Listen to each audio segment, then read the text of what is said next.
Guys,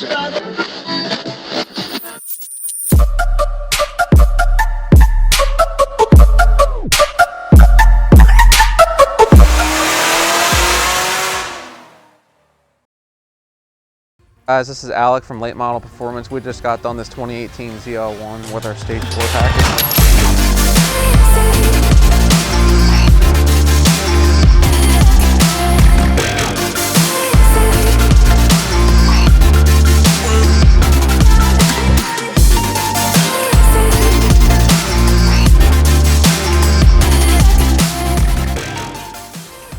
Made a lot of power with no meth, 85 only.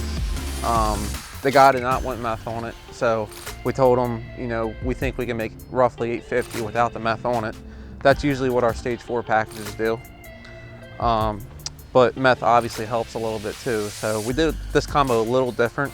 We mainly hand port all of our superchargers. We don't send them out to other companies, we do them here in-house. And this one's a little different. We've been working on a prototype CNC ported blower for a while now. And this is the first car that we tried. We tried our hand ported blower and then backed it up with our CNC blower back to back on the dyno with same temperatures and everything to see if it actually picks up. And so we did, and it picked up roughly like 20 horsepower and 20 foot-pounds of torque and about a pound of boost. So we're gonna go back to the drawing board again and try even more, but for right now, this thing's making a lot of power. I made 877, 825 with no meth. So we're thinking probably in low 900s with meth. You know, if we can get a little bit more pulley combo out of it and work the blower a little bit more. So we also have in this combination our lid. We make a billet lid for these things, and they roughly pick up 20 horsepower over the taller ZL1 lid. So a lot of people look at the peak horsepower with what cars make, but the thing that really shines about this lid is it picks up roughly 30 to 40 through mid-range. So, you know, you got to get a car to accelerate to meet that ET number. We have a lot of local ZL1s running around with this lid on it, and CTSVs, some of the fastest ZL1 and CTSVs out there with the LT4 actually. So it definitely works well. And we have Frankenstein heads on here. So we usually do their Stage 1 head package. This head's a little different than usual. We got together with Mike and Jay over at Frankenstein, and you know, we milled them a little bit and changed some stuff around in them as well. So it's kind of some top secret stuff that we don't really want to share, but definitely helped. So we did that, and we always do the K-Tech front cover, VVT delete, and the K-Tech DOD delete billet cover for the top. We got the K-Tech 103 throttle body, Rotofab big golf intake. We got a ATI damper on it with a 945 lower, 2.3 upper, Gates green belt, Cords ice tank up front, so there's no lines going through the car or anything like that, and it works extremely well, along with the Pro Speed heat exchanger.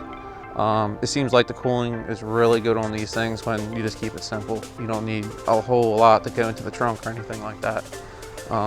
Also want to give a huge shout out to Jeremy. He did everything on this car, and it drives amazing.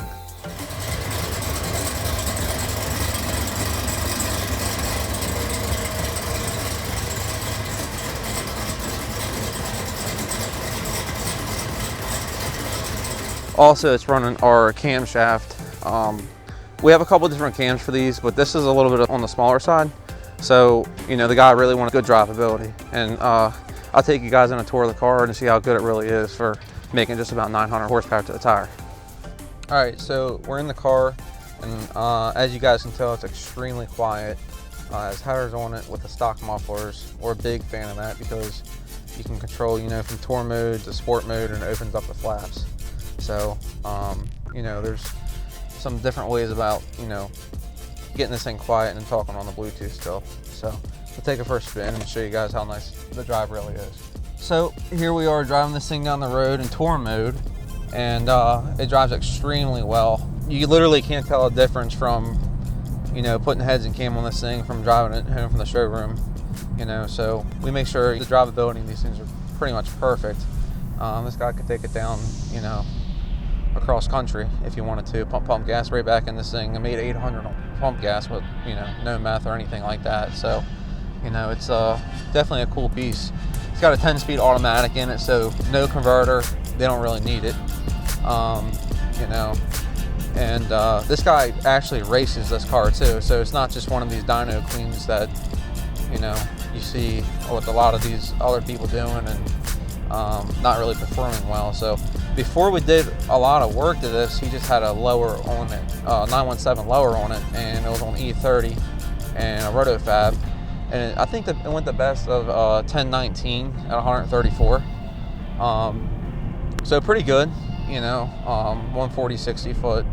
So we're hoping this go around, you know, we're in that like 920 930 range, and he could drive to the track full weight, drive it home, you know, with, you know, really good drivability.